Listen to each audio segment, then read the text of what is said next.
Hi viewers, welcome to our channel. ప్రస్తుతం మనతో పాటు భరద్వాజ్ గారు సీనియర్ జర్నలిస్ట్ ఉన్నారు. వారితో ఒకసారి మాట్లాడదాం.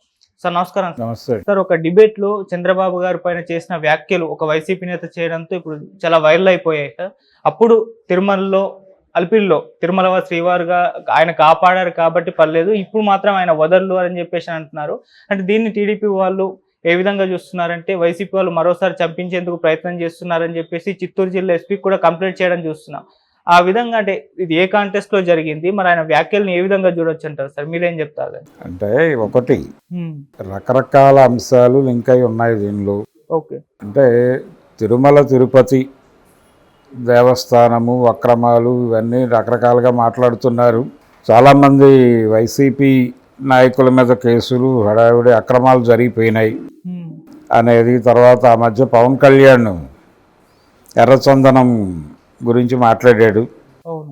అంటే ఈ పెద్దిరెడ్డి తదితరులు వీళ్ళందరూ కూడా, అంటే వైవి సుబ్బారెడ్డి వీళ్ళందరి పేర్లు ఇక్కడ తెలుసు, ఇక్కడ చెక్ పోస్టులో తెలుసు కానీ అక్కడ నేపాల్లో తెలియదు కదా, అక్కడ దొరికిపోయారు వీళ్ళు అని మాట్లాడిన సందర్భంలో కూడా ఈ నాగార్జున యాదవ్ అనే అతను రియాక్ట్ అయ్యి, అవి కిరణ్ కుమార్ రెడ్డి చంద్రబాబు నాయుడు హయాంలో రవాణా అయిపోయిన సరుకే, ఇప్పుడు అవి మా కంటగట్టి మాట్లాడుతున్నారు అని కూడా మాట్లాడాడు.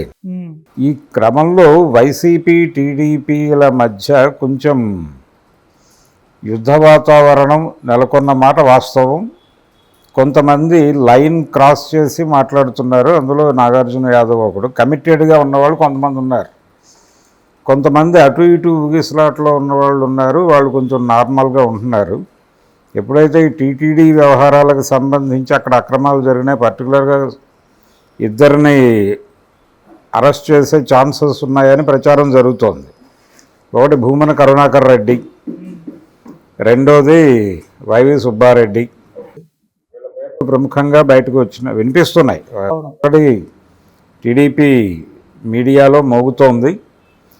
ఈ అక్రమాలకి వీటికి సంబంధించిన డిబేట్లో అసలు అలాంటివి ఏం జరగలేదు, జరిగాయని చెప్పి వీళ్ళు అనవసరంగా ఒక పుకారు యుద్ధం చేస్తున్నారు. ఆ పుకారు యుద్ధం చేస్తున్నటువంటి చంద్రబాబుని గతంలో ఒకసారి అలిపిరి దగ్గర వెంకటేశ్వర స్వామి కాపాడాడు, ఇప్పుడు కాపాడకపోవచ్చు అనేది ఏ కాంటెక్స్ట్లో అన్నాడు అతను? నేను చంపేస్తానో లేకపోతే మా పార్టీ చంపేస్తుందనో కాదు ప్రోగ్రాం. చంద్రబాబుని గతంలో వెంకటేశ్వర స్వామి కాపాడాడు అంటే వెంకటేశ్వర స్వామి మీద ఇతనికి కూడా ఫెయిత్ ఉందని, నాగార్జున యాదవ్కి కూడా ఫెయిత్ ఉందని. అయితే ఇప్పుడు మాట్లాడుతున్నది తప్పు, ఇలాంటి తప్పులు మాట్లాడుతున్నాడు. టీటీడీ వ్యవహారాల్లో వైసీపీ వ్యవహార శైలి బాగానే ఉంది, కానీ లేనిపోనివి అంటగట్టి వీళ్ళని అరెస్ట్ చేసి జైల్లో వేయాలనే ప్రయత్నం జరుగుతోంది. ఇది తప్పు. ఈ పాపాన్ని భగవంతుడు క్షమించడు. కాబట్టి భగవంతుడు ఎప్పుడైతే డిటాచ్ అవుతాడో చంద్రబాబు నుంచి, ఆ డిటాచ్ అయిన తర్వాత అలిపిరి లాంటి సంఘటనలు జరిగితే చచ్చిపోతాడు, ఆయన కాపాడు కాబట్టి అనే సెన్స్లో అన్నాడు అతను. అంతే తప్ప వైఎస్ఆర్సీపీ ఇతని హత్య కోసం ఏదో పథక రచన చేస్తోంది, మేము ఈసారి వదలమని కాదు. రెండోది, గతంలో అలిపిరి దగ్గర ల్యాండ్ మైన్స్ పెట్టింది కూడా వైఎస్ఆర్సీపీ కాదు. వైఎస్ఆర్సీపీ లేదు అసలు. అప్పుడు జగన్మోహన్ రెడ్డి రాజకీయాల్లోనే లేడు. జగన్మోహన్ రెడ్డి రాజకీయాల్లో లేడు. వైఎస్ రాజశేఖర రెడ్డి అధికారంలో లేడు. ఆయన కాంగ్రెస్ పార్టీ ప్రతిపక్షంలో ఉన్నాడు. ఈయన ముఖ్యమంత్రిగా ఉండి తిరుపతి వెళ్ళాడు. ఆ ఇన్సిడెంట్కి సూత్రధారులు ఎవరో అందరికీ తెలుసు. ఆ రోజున అంటే ఇప్పుడు మావోయిస్ట్ పార్టీ అని పిలుస్తున్నటువంటి అప్పటి పీపుల్స్ వార్ పార్టీ డిజైన్ చేసినటువంటి కార్యక్రమం అది. ఆ డిజైన్ చేయడానికి చంద్రబాబుని చంపాలి అనే నిర్ణయం తీసుకోవటానికి కారణం ఏమిటంటే, ఆ రోజున ప్రజా ఉద్యమాల పట్ల ఆయన ముఖ్యమంత్రిగా అనుసరించినటువంటి పద్ధతి. కోవర్ట్ ఆపరేషన్లు అనే కాన్సెప్ట్ని పట్టుకొచ్చింది చంద్రబాబే. నిజానికి ప్రజా ఉద్యమాల అణచివేతలో కాంగ్రెస్ పార్టీ కాలంలో కూడా కొన్ని ఇన్సిడెంట్లు జరిగినాయి. అంటే ఇంద్రవెల్లి లాంటి సంఘటనలు, అలాగే శ్రీకాకుళం ఉద్యమాన్ని నెత్తుటి ఏరుల్లో ముంచింది జలగం వెంగళరావు గారు హోంమంత్రిగాను, బ్రహ్మానందరెడ్డి గారు ముఖ్యమంత్రిగాను అనుకుంటే, ఆ తర్వాత ఆ స్థాయి నిర్బంధం అమలు జరిగింది మాత్రం తెలుగుదేశం హయాంలోనే, అది రామారావు గారి హయాంలోనూ జరిగింది, చంద్రబాబు హయాంలో జరిగింది. చంద్రబాబు హయాంలో ఇంకొంచెం ఉధృతంగా జరిగింది. కారణం, ఇతను అప్పటికే వరల్డ్ బ్యాంక్ ప్రోగ్రాంలో ముఖ్యమంత్రి అయిన వాడు. 95 నుంచి ఈయన ముఖ్యమంత్రి అయిన తర్వాత నక్సల్ నాయకుల మీద కాన్సన్ట్రేషన్ పెరిగి కొయ్యూరు ఎన్కౌంటర్ అనేది చాలామందికి గుర్తుండే ఉంటుంది. నల్లా ఆదిరెడ్డి గారిని, అలాగే శ్యామ్ ఆయన పేరు, అలాగే ఆదిరెడ్డి గారిని, సంతోష్ రెడ్డిని, ఇంకొకరిని, మొత్తం ముగ్గురిని, అలాగే అక్కడ కొయ్యూరు దగ్గర ఒక లోకల్ పర్సన్ని కలిపి వీళ్ళని ఎన్కౌంటర్ అనే పేరుతో చంపేశారు. నిజానికి వీళ్ళు దొరికింది కర్ణాటకలో, బెంగళూరు దగ్గర దొరికారు. గోవిందరెడ్డి అని ఒక ఇన్ఫార్మర్ పట్టించాడు వీళ్ళని. అతను షెల్టర్ అంటే డెన్ కీపర్గా ఉన్నాడు. ఆ డెన్లో వీళ్ళు ఉన్నారు. వీళ్ళ ఆచూకీ ఆయన పోలీసులకు ఇన్ఫార్మ్ చేశాడు. వాళ్ళకి పెట్టినటువంటి భోజనంలో మత్తు కలిపారు. అది తినేసి వాళ్ళు పడిపోయిన టైంలో వాళ్ళని తీసుకొచ్చి ఇక్కడ కాల్చి చంపారు. కొయ్యూరులో చంపేసి, ఇది ఎన్కౌంటరు, వాళ్ళు మా మీద దాడి చేయబోతే మేము ఆత్మరక్షణార్థం జరిపినటువంటి దాడుల్లో వాళ్ళు చనిపోయారని చెప్పి ప్రకటించారు. నల్లా ఆదిరెడ్డి లాంటి కీలకమైనటువంటి నేతను కోల్పోయిన సందర్భంలో దానికి ప్రతీకారంగా ఈ చంద్రబాబు మీద దాడి అనేది పీపుల్స్ వార్ పార్టీ డిజైన్ చేసింది, కానీ వైఎస్ఆర్సీపీ కాదనే విషయం తెలుసుకోవాలి ముందు.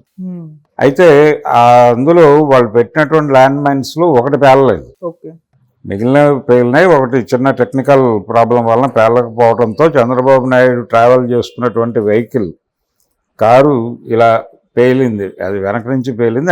ఆయన పడ్డాడు, గోతిలో పడ్డాడు, లేచాడు. నెమ్మదిగా లేచి అక్కడ లోకల్ హాస్పిటల్కి వెళ్ళాడు. అక్కడ నుంచి హైదరాబాద్ తరలించారు ఆయన్ని. తరలించిన తర్వాత అలిపిరి ఇన్సిడెంట్ మీద ఆయన ఎన్నికలకు వెళ్ళాడు, ముందస్తు ఎన్నికలకు వెళ్ళాడు. అంటే ఈ సింపతి వర్కౌట్ అవుతుంది అనుకున్నాడు ఆయన. అలిపిరిలో తన మీద నక్సల్స్ జరిపినటువంటి దాడితో ప్రపంచం మొత్తం తల్లడిల్లిపోయి చంద్రబాబు కోసం ఏదైనా చెయ్యాలి అనే తాపత్రయంలో ఉందని ఆయన అనుకుని అలిపిరి మీద రెఫరెండం, నక్సల్ విషయం మీద రెఫరెండంకి వెళ్తున్నాను అని ప్రకటించి శాసనసభ రద్దు చేసి ఎన్నికలకు వెళ్ళాడు. ఆ ఎన్నికల్లో వైఎస్ రాజశేఖర రెడ్డి గెలిచాడు. 2004 ఎలక్షన్ నక్సల్ ఎజెండాతో జరిగింది. నిజానికి ఆ ఎన్నికల్లో గెలిచింది కాంగ్రెస్ కాదు, పీపుల్స్ వార్ పార్టీ. పీపుల్స్ వార్ వర్సెస్ టీడీపీ ఎన్నికలు అవి. పీపుల్స్ వార్తో చర్చలకు వెళ్తాను అనేటువంటి నినాదంతో వైఎస్ రాజశేఖర రెడ్డి జనంలోకి వెళ్ళి గెలిచి వాళ్ళ తరఫున ముఖ్యమంత్రి అయ్యాడు. ఆ తర్వాత ఈయన కూడా వాళ్ళని చంపేశాడు. అదే చంద్రబాబు ఏం చేశాడో అదే ఈయన చేశాడు. వీరేమీ వారిని హక్కుని చేర్చుకున్న కార్యక్రమం ఏమీ లేదు. వైఎస్ రాజశేఖర రెడ్డి చర్చల పేరుతో నక్సలైట్లను బయటకు పిలిచి వాళ్ళ ఆనుపానులు తెలుసుకుని ఆయనకి చర్చల పట్ల నిజాయితీ లేదు అనటానికి చర్చలు ప్రారంభమైన రోజున వాళ్ళు వ్యతిరేకిస్తున్నటువంటి పులిచింతల ప్రాజెక్టు శంకుస్థాపనకి వైఎస్ రాజశేఖర రెడ్డి వెళ్ళాడు. అదే ఇండికేషన్. ఆ రోజే స్పష్టమైపోయింది అందరికీ, ఇతనికి చర్చల పట్ల చిత్తశుద్ధి లేదు అని. ఆ చిత్తశుద్ధి లేనితనమే ఆ తర్వాత మాధవ్ ఎన్కౌంటర్ ఇవన్నీ జరిగినాయి వైఎస్ హయాంలో. ఇలా నక్సల్ మీద, ప్రజా ఉద్యమాల మీద చంద్రబాబు వ్యవహరించిన తీరుకి ప్రతీకారంగా జరిగిన దాడేది అలిపిరి.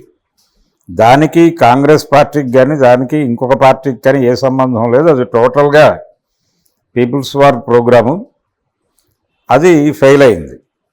అయితే ఇప్పుడు ఊరికనే దాన్ని కోట్ చేశాడు తప్ప ఇతను ఇప్పుడేదో దీన్ని అడ్డం పెట్టుకొని, అతను అన్న మాట అడ్డం పెట్టుకొని ఆ రోజున దాడి చేయాలని ట్రై చేశారు, ఆ రోజున మిస్ అయింది, ఇప్పుడు సక్సెస్ అవుతామని ఇతను అన్నట్టుగా దాన్ని మార్చి వెళ్ళి చిత్తూరు జిల్లా ఎస్పీకి వీళ్ళు మెమొరాండం ఇచ్చొచ్చారు కదా టీడీపీ నాయకులు. ప్రాణ భయం ఉంది చంద్రబాబు నాయుడికి, ప్రాణ ప్రమాదం ఉంది, చంపేస్తామని బహిరంగంగా చెప్తున్నారు అనే దిశగా నడిపారు దాన్ని. ఇది ఒక పొలిటికల్ గేమ్. ఇది జస్ట్ ఒక క్యూరియాసిటీ కలిగించడానికి జనాల్లో చేసే పని. దీని మీద రాష్ట్ర పార్టీ నిర్ణయమే ఇది, కాకపోతే జిల్లా పార్టీ నడిపింది. ఇప్పుడు అతని మీద ఏదో కేసు కట్టే ప్రయత్నము, దాని మీద అతన్ని జైలుకి పంపించే ప్రయత్నము సీరియస్గా చేయాలనుకుంటున్నారు వీళ్ళు. ఈ నాగార్జున యాదవ్ అనేటువంటి వైఎస్ఆర్సీపీ లోకల్ లీడర్ని ఏదో ఒకటి చెయ్యాలి అనేది ప్రోగ్రాం. దానికి ఈ అలిపిరిని, ఆయన వాడినటువంటి అలిపిరిని వీళ్ళు కూడా వాడేసి, ఆ రోజున అలిపిరిలో కుదరలేదు, ఇప్పుడు చంపేస్తామని మాట్లాడుతున్నాడు ఆయన. అతను అన్నదేమిటి, ఆ రోజున అలిపిరిలో నక్సలైట్లు ప్రయత్నం చేసినప్పటికీ వర్కౌట్ కాకపోవడానికి, ఒకటి పేలకపోవడానికి కారణం తిరుమల వెంకటేశ్వర స్వామి అడ్డుపట్టమే. ఇప్పుడు నేరుగా తిరుమలలో జరిగేటువంటి అవినీతి అనే పేరుతో చాలామందిని ఇరికించే పని చేస్తున్నాడు చంద్రబాబు. ఇది దేవుడు హర్షించడంటే దేవుడు చంద్రబాబుతో డిఫర్ అయితే ఇలాంటి దాడులు జరిగితే అతను కాపాడడు కాబట్టి ఇతను చచ్చిపోతాడు అనే చెప్పాడు తప్ప, మేము ఆర్గనైజ్ చేస్తున్నాం, మేము మందు పాత్రలు పెట్టే పనిలో ఉన్నాం, మా పార్టీ ఆ పనిలో ఉంది అని చెప్పలా. అయినప్పటికీ ఆ వాక్యాన్ని లీడ్ తీసుకుని ఒక దాడి చేసేటువంటి ప్రయత్నం చేస్తున్నారు. జనరల్గా ఇలాంటి విషయాల్లో ఇంకొక రూమర్ కూడా స్ప్రెడ్ అవుతుంది ప్రపంచంలో. ఇప్పుడు మాగుంట సుబ్బరామరెడ్డి గారిని కూడా పీపుల్స్ వారే చంపింది. అది పొరపాటు, ఆ హత్య జరగకుండా ఉండాల్సింది. అది జరిగిపోయింది. జరిగిపోయిన తర్వాత కొంతమంది అప్పటి కాంగ్రెస్ నాయకులు ఇది టీడీపీ చేయించింది అనే ప్రచారం చేశారు. అలాగే కాంగ్రెస్లో ఆయన ఉనికి వలన, ఆయన ఉండటం వలన ఉనికి కోల్పోతున్నటువంటి కొంతమంది చేయించారు అనే ప్రచారం కూడా జరిగింది. నిజానికి దీన్ని సిబిఐకి ఇవ్వాలి, వాళ్ళని అరెస్ట్ చేయాలి, వీళ్ళని అరెస్ట్ చేయాలని నిరాహార దీక్ష శిబిరాలు కూడా నడిచినాయి నెల్లూరు, ఒంగోలులో. అలాగే చంద్రబాబు మీద దాడి జరిగినప్పుడు కూడా అలాంటి ప్రచారమే జరిగింది. ఎవరో చేయించారు, కాంగ్రెస్ పార్టీ చేయించింది, మరొకళ్ళు చేయించారు, వాళ్ళు డబ్బులు ఇచ్చి చేయించారు అని రకరకాల మాటలన్నీ మాట్లాడారు చాలామంది. ఇవన్నీ ఊరికనే అప్పటికప్పుడు ఎవరో ఒకళ్ళ మీద, ఈ బురద ఎవరో ఒకటి మీద వెయ్యాలి అనే ప్రోగ్రాంలో భాగంగా జరిగేవి. సుబ్బరామరెడ్డి హత్య అయినా లేకపోతే చంద్రబాబు మీద అలిపిరి దాడైనా అది చాలా సీరియస్గా, ఆయనదేమో అసలు చంపాలనే ఉద్దేశంతో వెళ్ళలేదు, వీళ్ళు అనుకోకుండా జరిగిపోయింది. అది చంద్రబాబుని వాంటెడ్గా తొలగించాలి అనే ఉద్దేశంతోనే వెళ్ళారు. అది వర్కౌట్ అవ్వాల, due to some technical problems అది అవలా. అది వీళ్ళ ఖాతాలో వేసే ప్రయత్నం చేయటం తప్పు. వైఎస్ఆర్సీపీ ఖాతాలోనో కాంగ్రెస్ ఖాతాలోనో వేసే ప్రయత్నం తప్పు. ఆ రోజున నువ్వు రెఫరెండంకి వెళ్ళి నువ్వు జనం చేతుల్లో ఓడిపోయి మళ్ళీ అదే తప్పు ఇంకోసారి చేస్తానన్నట్టే కదా ఇది. అందుకని చంద్రబాబు నాయుడు తన క్యాడర్ చేసేటువంటి ఇలాంటి అనాలోచితమైనటువంటి జనాలకు తెలుసు కదా, వీళ్ళు ఏది మాట్లాడినా జనాలకు ఒరిజినల్ కంటెంట్ తెలుసు కదా, వాళ్ళు ఎలా రియాక్ట్ అవుతారు ఈ రకమైనటువంటి మాటలకి. ఇలా మాట్లాడటం సబబు కాదు అంటే ఓకే, అంటే ఒకవేళ అలిపిరిలో ఆయన చనిపోయి ఉంటే నువ్వు ఆనందపడేవాడివా అన్నంత వరకు ఓకే.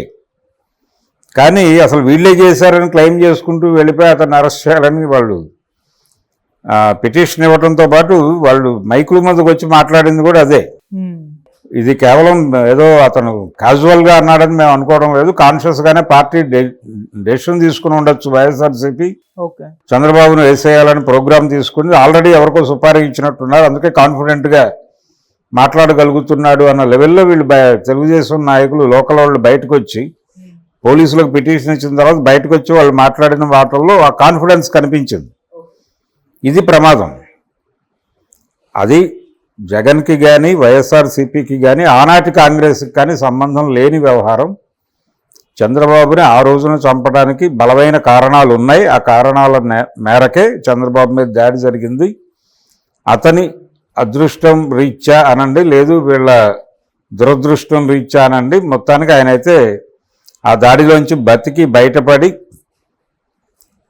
ఆ తర్వాత మళ్ళీ ఎలక్ట్ అయ్యి ముఖ్యమంత్రి అయ్యి, అలాగే విడిపోయినటువంటి రాష్ట్రానికి కూడా రెండోసారి ముఖ్యమంత్రి అయ్యి ఆయన కథ అలా నడుస్తోంది ఇప్పటికీ. అలిపిరి ఇన్సిడెంట్ మీద జనాలు రియాక్షన్ ఏమిటి అనేది 2004 రిజల్ట్స్ తెలుస్తుంది మనకు. జనం సానుభూతి లేదు చంద్రబాబు పట్ల మాకని స్పష్టంగా చెప్పారు. నిజానికి ఆ రోజున అలిపిరి విషయంలో ఎలాగైతే చంద్రబాబు